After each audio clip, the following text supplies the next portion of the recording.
Okay, so it's a great pleasure to introduce Professor Guido Kings, who will be the first speaker of the afternoon session today. And he will speak on Equivariant Eisenstein series, critical values of Hecke functions, and P-Adic interpolation. Please go ahead. Okay, thank you very much. Thank you for the introduction. I also would like to thank the organizers of organizing these meetings. It's good to give a talk here, and I thank you very much for giving me this opportunity. So today I will talk about equivariant Eisenstein classes, critical values of Hecke functions, and P-Adic interpolation. This is joint work with my former student, Johannes Sprang. And the main topic will be algebraicity and P-Adic interpolation results for arbitrary Hecke characters and their L functions. And so the talk will be divided in 3 sections. First, I would like to introduce the main results we have. Then I give a little bit of background about equivariant motivic Eisenstein classes. So these equivariant cohomology classes are very fashionable at the moment. There are many important ongoing projects, and there are already interesting results. So, and this is also the main construction we have here to achieve our results. And in the end, I will give the P-Adic interpolation results we have. And here's a reference to the paper, which appeared in arXiv exactly 1 year ago. So let's talk about the main results. So first, some notation. So we start with an arbitrary algebraic number field, and we fix an integral ideal called F. This will be the conductor of our character in the integer ring of integers OL of this number field L, and as usual we denote by I of F the fractional ideals of L, which are prime to this integral ideal F. And then chi will be an algebraic Hecke character. So this is a character from this group of fractional ideals to the algebraic closure of Q. To the invertible elements here, and we assume it is of conductor F. I will not write down the exact definition of what that all means. So it is algebraic, so we have an algebraic infinity type, which will come up later.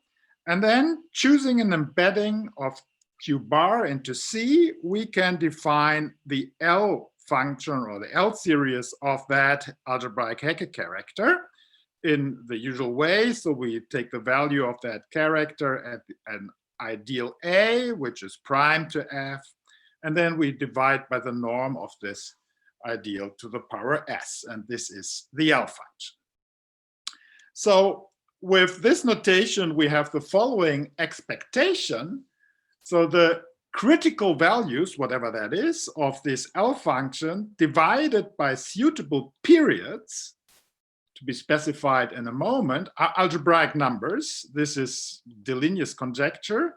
And we also expect that we can construct some kind of P-Adic L function. So these values can be P-Adically interpolated. So, and let me do some remarks here. What are the possible cases? So first of all, the L function, so if we consider values of this L function at integers R, so R is an integer here, then this is the same as if we twist the character by the norm character to the power minus R and look at the value at 0. So speaking about special values of this Hecke L function, we can concentrate always at the value 0 here. And then consider this L function has the usual, satisfies this usual functional equation, and the value at 0 is called critical if the gamma factors in the functional equation have a finite non-zero value at s equals 0.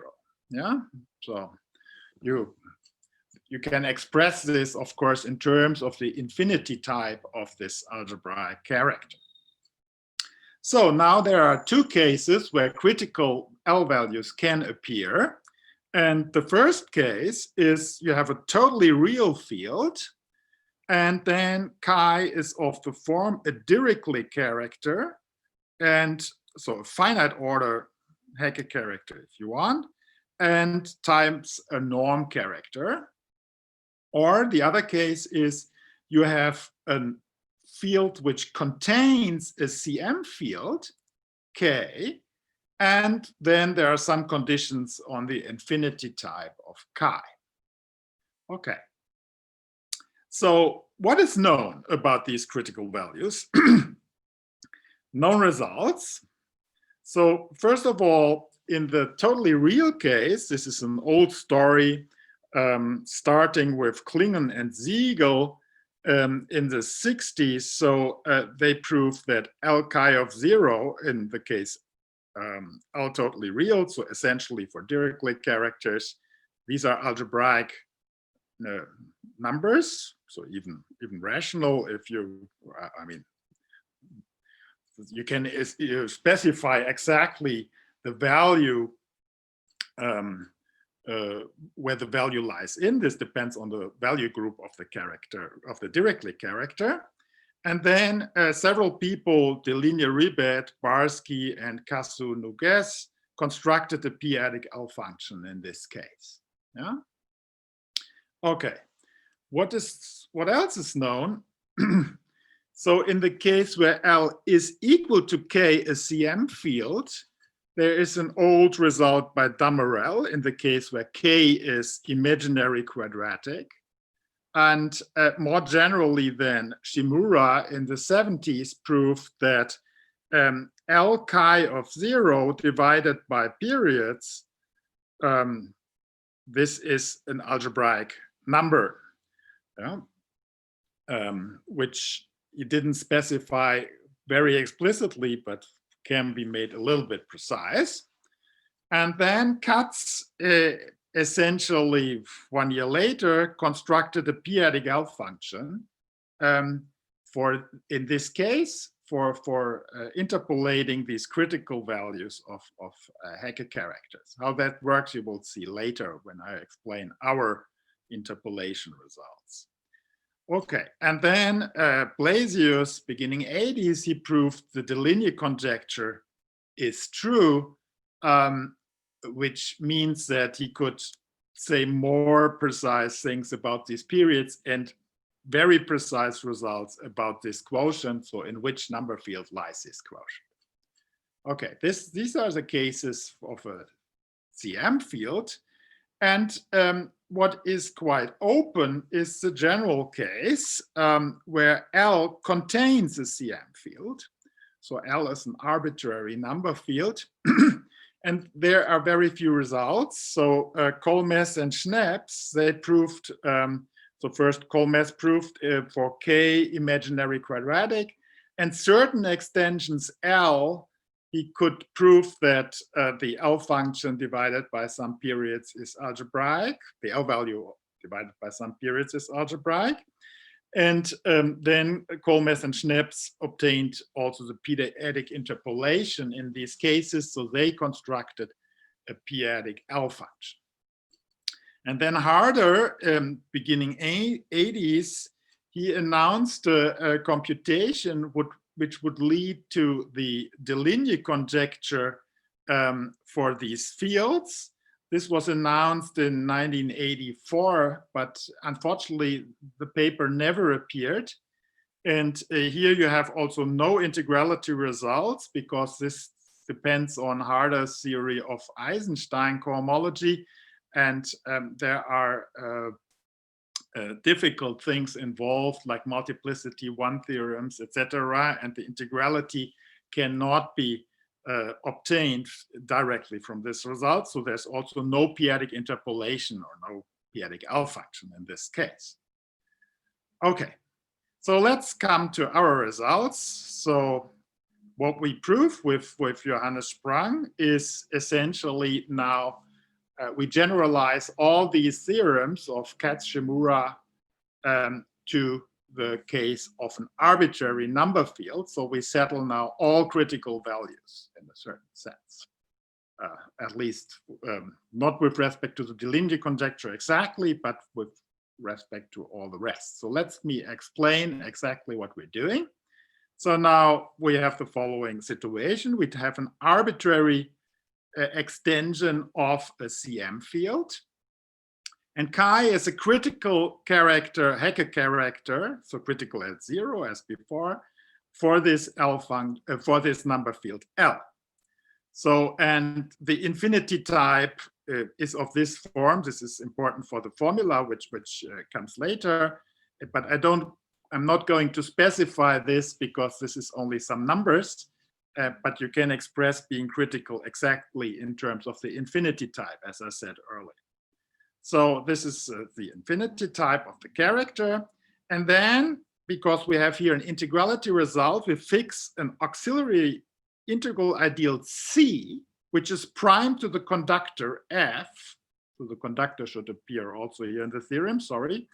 And we assume in this theorem that F is not the trivial conductor for simplicity. Otherwise, the formula is a little bit more complicated, but we obtained that as well.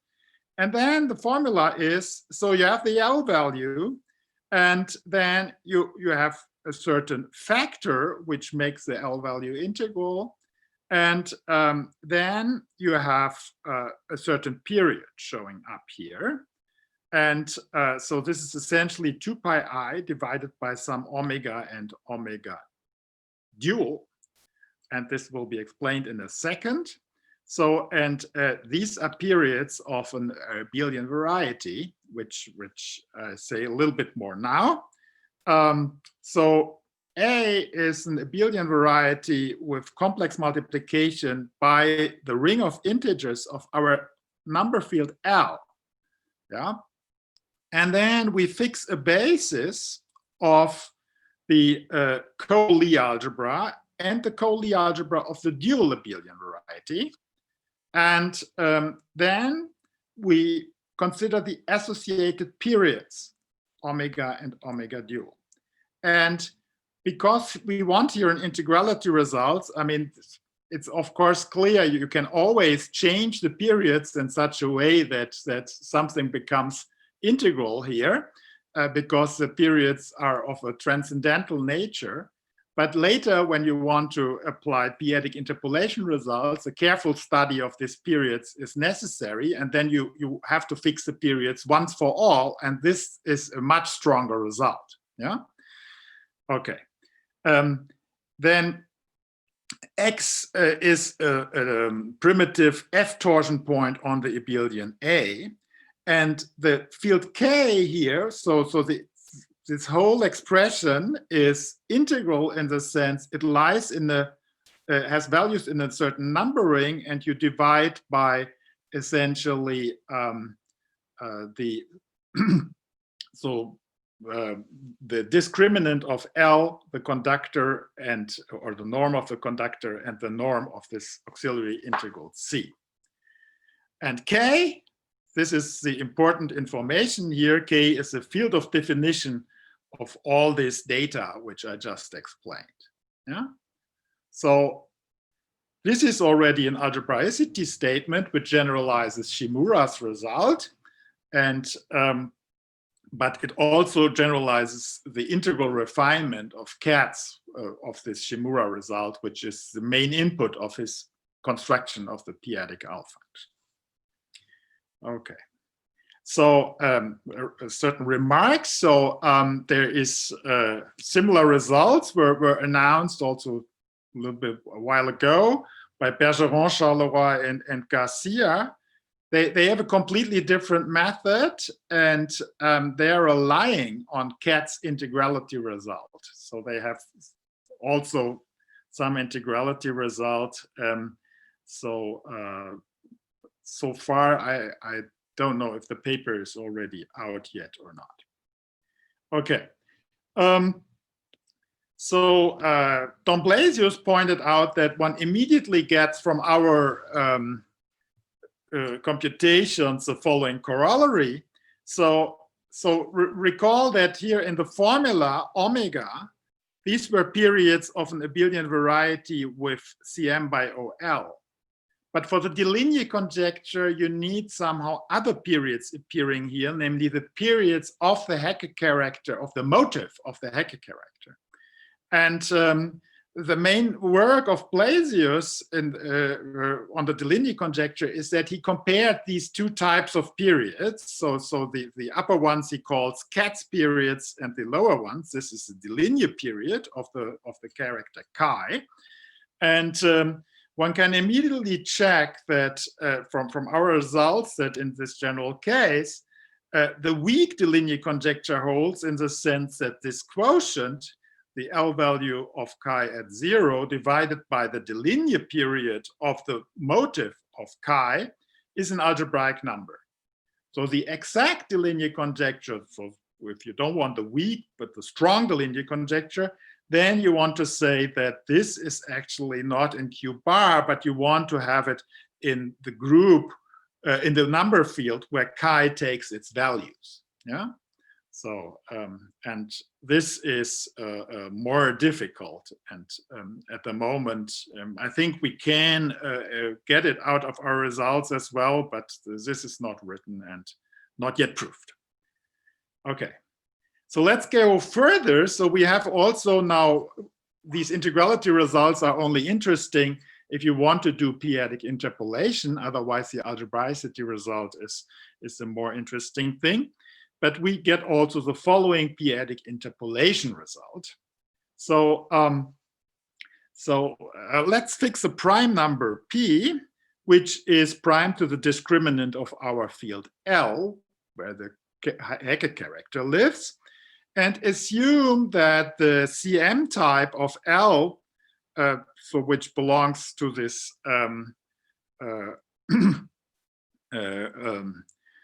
from which we form the infinity type, specify the infinity type of our Hecke character, that this is ordinary at P. So this boils down, this is a condition invented by Katz, and this boils down to the following fact. So if F in K is the maximal totally real subfield in maybe I can make that a little bit bigger here for the moment. So if F in K is the maximal totally real subfield of the Cm field K, then all primes of F over P split completely in K. Yeah, that's a situation we want to have here. So now everything is screwed up. This is not so intelligent, but we can do it as follows. So this means ordinary at P, and then there exists a measure on the Galois group, so of the Ray class field generated by P to an arbitrary power times this conductor ideal F, such that for all chi of conductor dividing P infinity times F, which are critical at 0 and have the infinity type beta minus alpha, we can interpolate the L values here in the following way. So we integrate the Hecke character against this measure, and then we divide by certain P-Adic periods, and what we get is then the L value, some explicit local factors, times this transcendental period which we had before. And for this, of course, you have also to fix an embedding of QP bar into C or of CP. Okay, and this generalizes Katz's result, which was true for a Cm field K, now to an arbitrary number field L. Yeah. Okay. Good. These are the results, and now I want to explain why was this not all proved before. So these are all results in 70s and 80s, and why does the Shimura-Katz approach not generalize here? And the reason is as follows. So Shimura and Katz, they use algebraic Eisenstein series on Hilbert modular varieties. And in particular, they use that they can control their Q expansion explicitly, and the Q expansion is integral. And with this help, you have a strong control about these Eisenstein series. But the Eisenstein series in the case L not equal to K, which are relevant to control the L functions of Hecke characters, they live on GLN OK. So OK is the numbering in the CM field K. And N is the degree of the extension L over K. And the associated locally symmetric space for that group is not algebraic, it's not in Shimura variety. Yeah? So there's no way to control somehow algebraicity properties of Eisenstein series in any good way.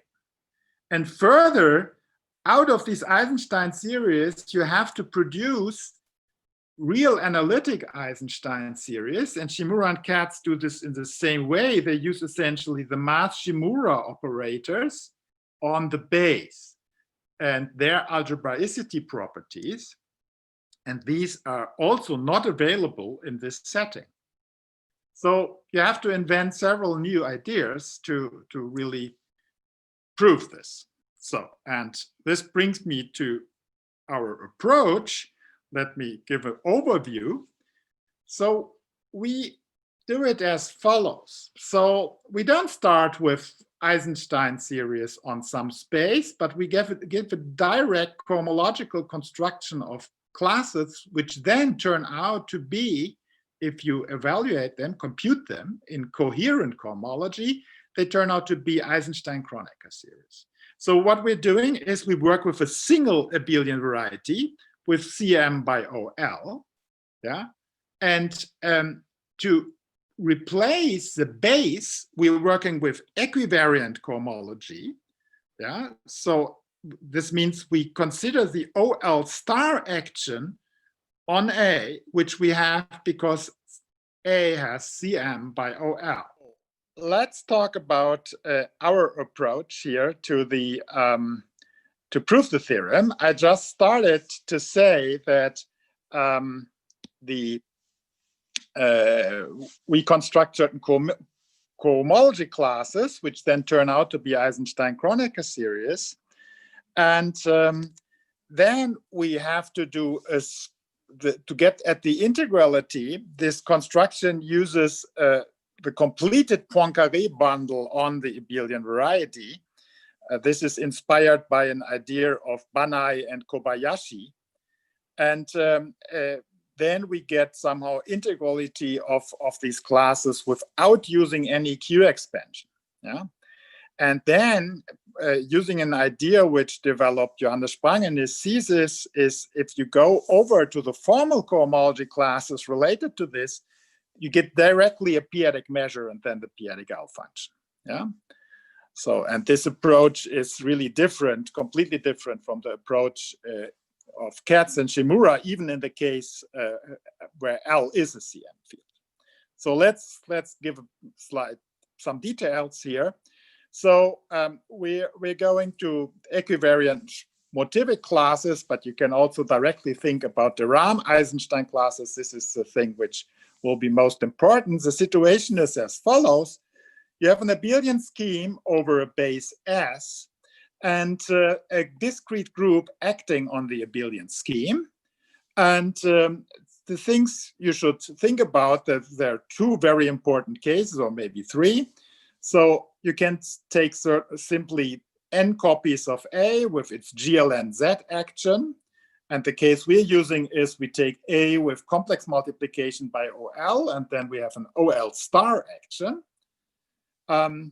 You can also take A with CM by OK, and then you take this n factors of this, and this has a GLN OK action. But you can also do the same game with commutative group schemes, and this is related to some work of people like Sharifi and Venkatesh, which appeared 1 month ago. So, and now we consider some of the following situation. This will be a little bit technical slide here. So we have this abelian scheme, then we have the n torsion points, and on everything gamma acts, so gamma, you can think of this OL star. I keep this a little bit shorter because we lost a couple of minutes here. So, and then there exists associated to each formal linear combination of torsion points, there exists a class in motivic cohomology of the complement of the torsion points in A, equivariant for the gamma action with values in some unipotent motivic sheaf. And this is quite a complicated construction, but it comes back to interesting classes, in the cohomology, for example, of modular curves. When you know that the associated gradient of this unipotent sheaf, so it has a filtration, and the associated gradient, this is the sheaf, it takes the symmetric powers of something which is the first homology of this abelian scheme. So in the étale realization, this would be some of the Tate module, and in the Betty realization, this is simply the lattice defining the abelian variety tensor Q. Yeah. So these are interesting coefficient systems, and we will use this construction to get cohomology classes. So let's apply this in our situation, and there we will use only the RAM cohomology classes. So situation is as before. We have the number field L, which extends the CM field. N is the degree of the extension. And then we start with an abelian variety with this CM by OL.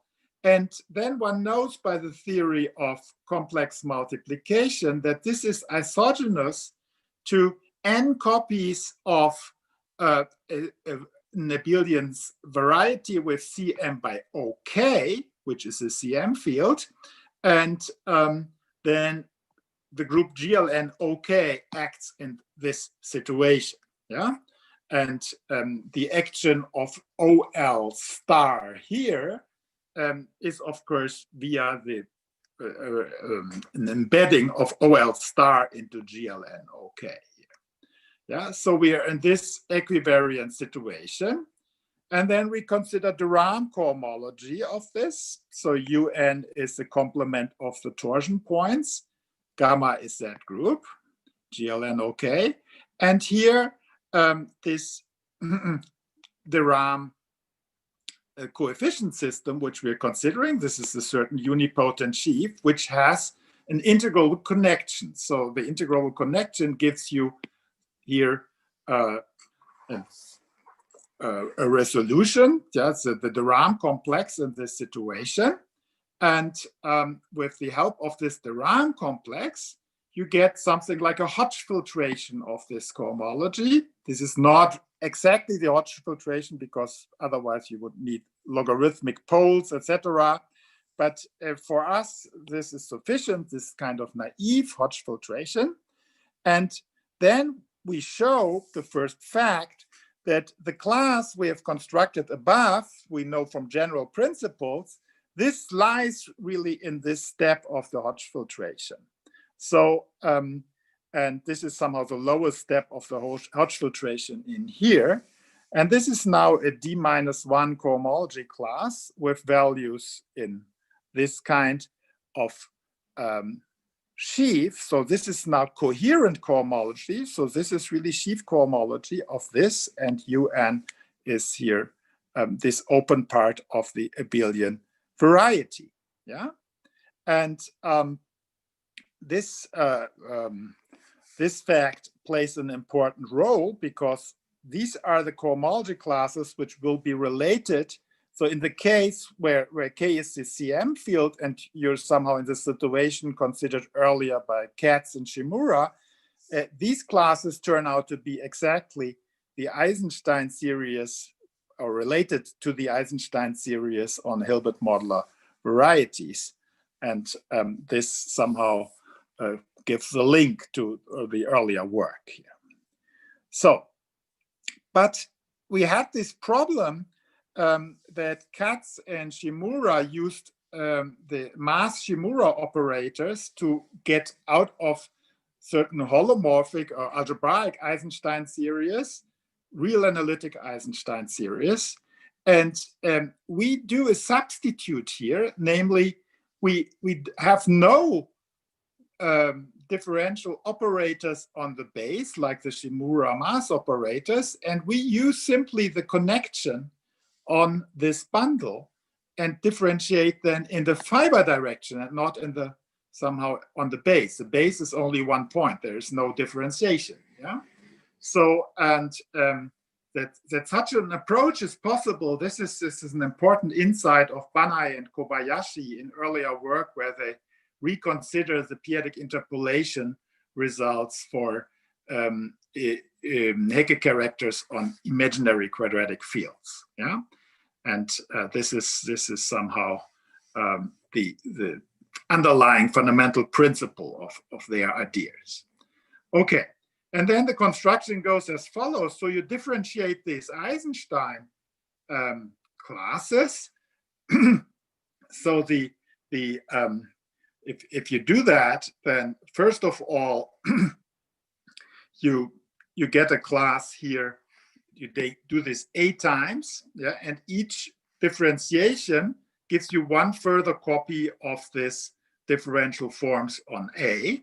So doing this A times gives you something in the symmetric power, asymmetric power of the differential forms on A times the unipotent sheaf we had earlier. And it's still in this equivariant coherent cohomology. Yeah. And now somehow there's the miracle happening. So if you now specialize these classes along a torsion point, which gives you somehow something on a zero-dimensional variety, namely just the spectrum of the number field where the abelian variety is defined, yeah, then this sheaf splits just into a direct sum of symmetric powers of this H. Yeah, and what you get here is a cohomology class in degree d-1 on the base, which is zero-dimensional, and you immediately have the reflex saying this has to be zero, but it's not true, because here we have the gamma equivariant class. So the group cohomology of gamma plays a role here, and this cohomology class is no longer zero. Yeah, this is a very important insight. Somehow the equivariance in morally it makes the base bigger. So if you go to something like singular cohomology, then this is well known, because equivariant cohomology is the same thing as the cohomology over the classifying space of this group gamma. Yeah, and something in the same way happens here as well. So we have now this algebraic bundle, and further inspection sees that, I mean, if you take the Coley algebra of A, which is just pull back of the differential forms along the zero section, then this can be written in such a way here. You get this bundle, and the spectral sequence for equivariant cohomology shows that you, in fact, lie in a group cohomology class, namely of this group we are starting with, gamma is GLN-OK, and now with values in the global sections of this bundle over the zero-dimensional base, which is K, and then you have somehow a group cohomology class of this arithmetic group with values in something algebraic. Yeah, and this is somehow the upshot that we get something algebraic here, and then if you can relate these classes with Eisenstein-Kronecker series, something you know, then you can relate them to L function. Yeah, But the interesting point from abstract point of view so far, this is a quite general construction, is really you construct cohomology classes of a group which has no algebraic variety associated to it. There's no Shimura variety for this group, but you get group cohomology of this with sections in an algebraic bundle. Yeah, and that's somehow the bridge which gives us algebraicity results here. And this is a very curious fact which recently is exploited by many authors, Bergeron and Venkatesh and Sharifi and also many others. Yeah, so that's a very interesting observation here. So, and to go further, now we have group cohomology classes, but we want to have values. And that's now quite easy. You see that we can restrict to the units in OL, which lie in this GL and OK, and cap with the fundamental class. So the point is that you have to observe that the rank of OL star, this is D minus 1 in this situation. Yeah, so D is the dimension of the abelian variety. Yeah, and this is that there is a top cohomology class of this of this group cohomology of OL star with values in Z, and I can cap with the homology class here, and then I get by general principles, I get a section here in this bundle. Yeah, and now I have fixed the basis of this space, essentially of this space and of this space, and because the basis is defined over the number field K, everything gives then a value which is in K, and this is the general construction. And what you have to do is to see that this that you can explicitly compute these classes, and this is some of the main technical part of our paper to make this explicit. But that's possible, and that's rests on quite well-known computations for these motivic cohomology classes I mentioned earlier. Okay. Good. So maybe I give some remarks here. So these constructions, as I said, they somehow appeared in work of Bergeron, Galois, Garcia, Sharifi, Venkatesh, Bergeron, Venkatesh. Then in an earlier paper, this is an aside, so the same techniques which we have used here, they produce also the critical values for totally real fields, and this is a paper which appeared 2 years ago with Beelzen and Levin, where we used the group GLNOF. OF is a ring of integers in a totally real number field to show the Klingel-Siegel theorem and also to construct the P-Adic interpolation of these values. And also, and this is somehow the motivation or somehow the indication that this approach might work here is that my student Graf, he constructed Eisenstein cohomology in the sense of Harder for Hilbert modular surf varieties with the help of these equivariant cohomology classes. And this paper unfortunately was never published because Graf left mathematics, but you can find it on the archive, so it's available at least. Okay, so this is you see that somehow this approach is has the ability to prove all algebraicity results for Hecke L values. Okay, let's now talk finally about P-Adic interpolation. And here I wrote a slogan. So to get at the integrality, one has to refine these classes. So the point is a little bit technical nature. So we were working with the RAM cohomology, and the RAM cohomology works only well if you're over a field of characteristic 0. And to remedy this fact, you have to give an integral version of these classes, and it turns out that this can be done using the Poincaré bundle, and that's some very curious fact. And it also helps to write down the P-Adic interpolation somehow without checking too many things. You will see how that works. So recall the Poincaré bundle. This is the bundle over the abelian variety times the dual abelian variety.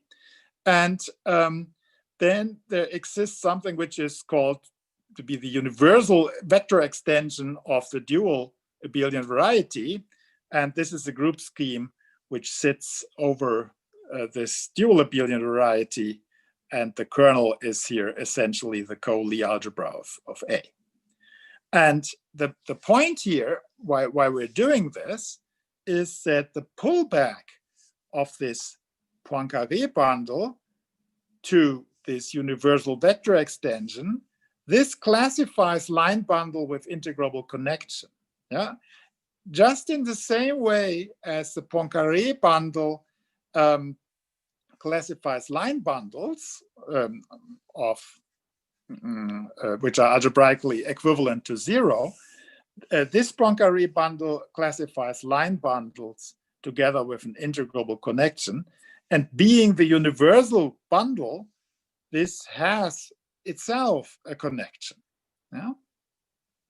So, and this means that we can now, what we do now is something which sounds very strange at first, namely, this is now a bundle which lives over this space, but you can now take the completion of that bundle along somehow the 0 section. So if you view this here as a variety over a scheme over A, yeah, then you have the 0 section of this bundle, which is somehow taking the identity and what I called the 0 section of this variety.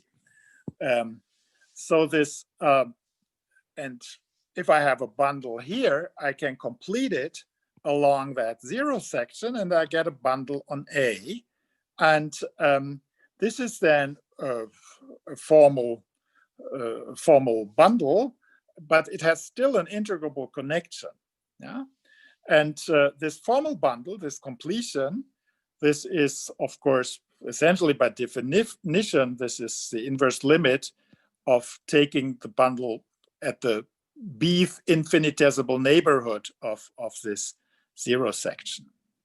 So why are we doing all this? So this seems to be pretty weird at first sight, but the main point is a result which was obtained by another student of mine, namely René Scheider, and he proved that this unipotent sheaf which we had earlier in the construction of the motivic Eisenstein classes, that this is isomorphic to the Bth infinitesimal neighborhood of this Poincaré bundle P natural, which classifies these line bundles with integrable connections. Yeah.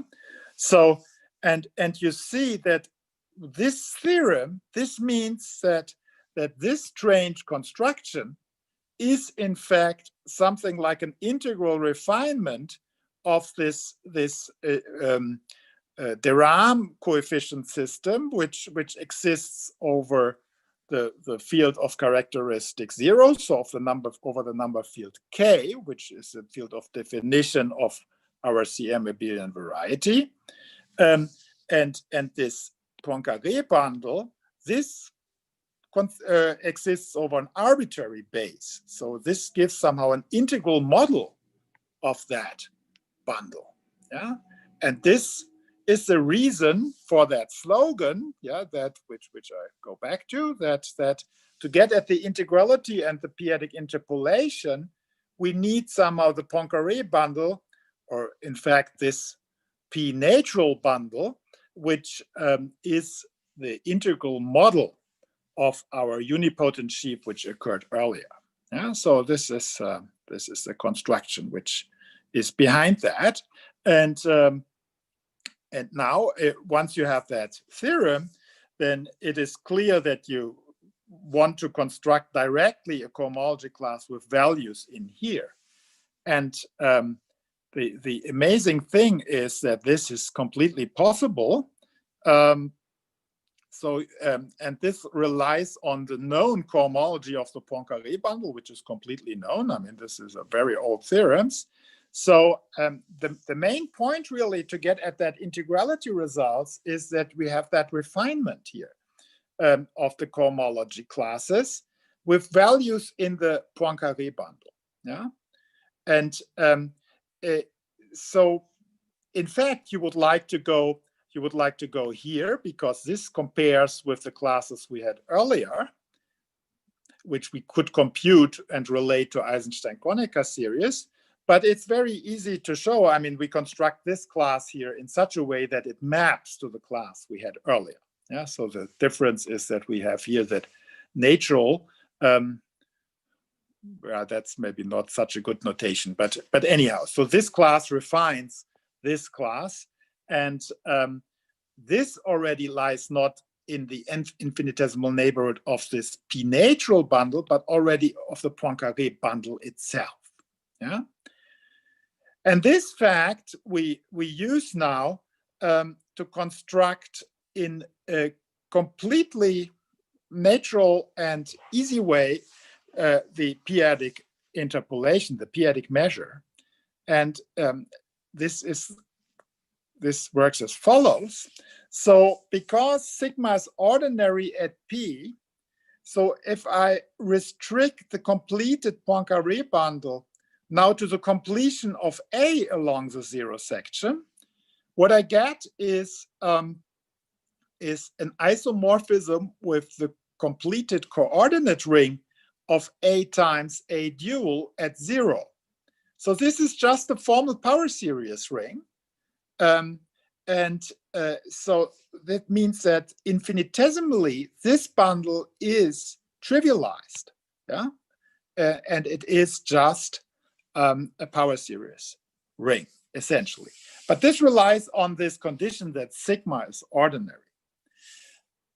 And then you check, which is quite easy. It relies also on this ordinarity condition that if you take now the formal sections of that formal bundle, this identifies with the measures on OL tensor ZP with values in OCP.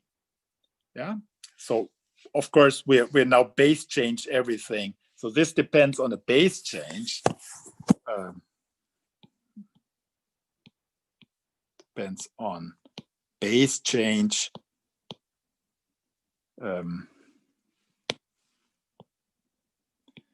to OCP. And then we have that measures. So, and now it's completely formal because we have constructed this cohomology class. So we have that one here. So we specialize this as before, and then we get a group cohomology class with values in this space, which is then identifies with the gamma invariant measures on OL tensor ZP. Yeah. So this class gives by a cohomological construction directly a measure. Yeah. And because we have computed somehow the values of this class to be the special values of the Hecke function, we know that this measure interpolates exactly these values. Okay, and That's all I wanted to say. Thank you very much for your attention. And once again, I'm sorry for this interruption. Thank you, Professor Kings. You still managed to finish in time, even with that 5-minute delay.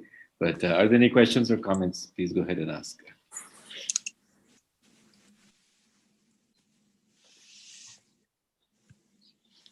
I have a vague, it's Mahesh here.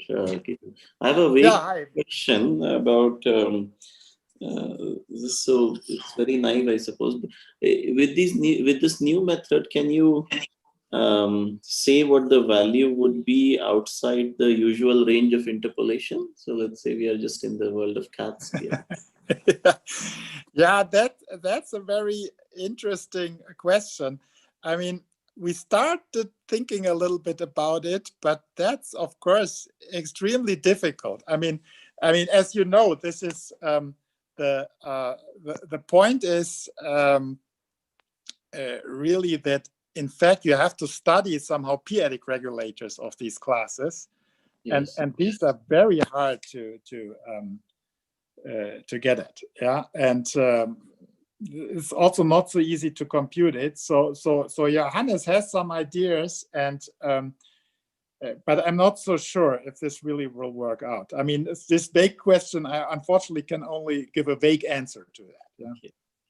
Okay. Sorry, but that's clear that this is an interesting thing. Yeah. The other question, which is natural maybe, is what you can say about non-critical values. Yeah. Proving interesting theorems like Brummer-Stark, for example. And this is maybe also possible. I mean, in the elliptic curve case or for CM imaginary quadratic fields, this was done by Deligne, and I'm not so sure. Maybe these methods give more. Yeah. Okay. Thank you. Any other questions? Yeah. I think Shanwen, yeah. Hello, Guido. I have a question about integrity. So you said you don't use the Q expansion, and on the level of Q expansion, we have the very natural integral structure, and you can take the P-Adic completion. So sure. What is the difference between, can you compare these two integral structure? Yeah, I mean, you get somehow in the case where both apply. So this is in the case of Hilbert modular varieties. Yeah, so you take somehow the universal abelian scheme with real multiplication, and then you can consider equivariant classes with respect to the OF star action, if F is a totally real field. Then you get back exactly the Eisenstein series considered by Katz. Yeah, this follows from the work of Graf, for example. Yeah. Okay. So it's the same. Yeah, it's the same. That's it is somehow. This is really with this different viewpoint, you generalize really all these results, but somehow you cannot prove them in the same way. Yeah, the Eisenstein series are not the first object you study, but you study cohomology classes and then prove that they are given by Eisenstein Kronecker series. Okay. Thank you.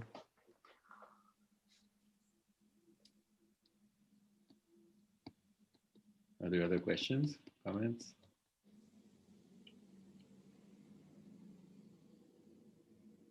Okay, I had several, but maybe they're too so yeah, I don't know. I was please take a look at your slides again. So thank you very much, and thank you so much for giving a talk online in this conference. So we'll meet again in about 27 minutes for the next talk. Thank you. Thank you very much. Bye-bye.